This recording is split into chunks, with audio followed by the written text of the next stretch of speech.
You're listening to the Daily Sales Tips podcast, and I'm your host, Scott Ingram. As we come to the close of calendar Q2 and the first half of the year, I want to talk about what lies ahead and how we might want to think about that.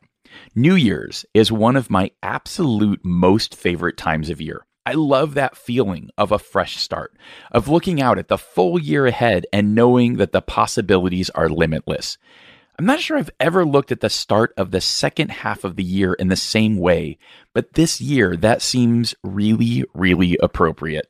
As we started 2021, we didn't know how things would play out from a pandemic perspective, but now I think we're starting to see a future where we travel again. Maybe we go back into the office again.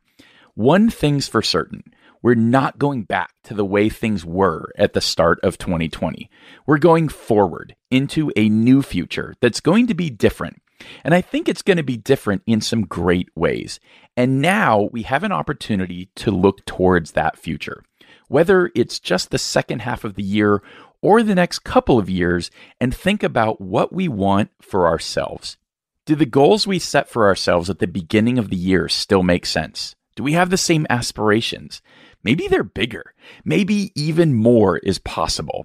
And just like I love to do going into the start of a new year, we can look ahead to the start of the second half and set a new vision for ourselves, for different areas of our lives. We can set new goals. We can find new accountability partners. We can find new mentors who can help us achieve what we want to achieve.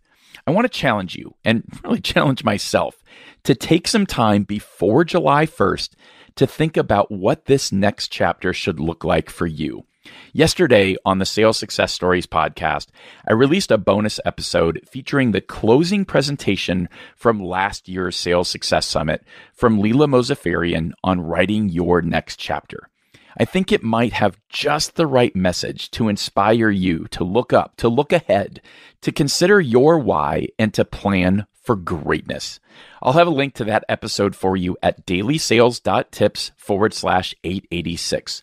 I'll also include a link to the Sales Success Summit on that page as well, so you can learn about the experience that I'm working to build here in Austin in October to help you start your greatest Q4 yet. Once you've checked that out, be sure to come back tomorrow for another great sales tip. Thanks for listening.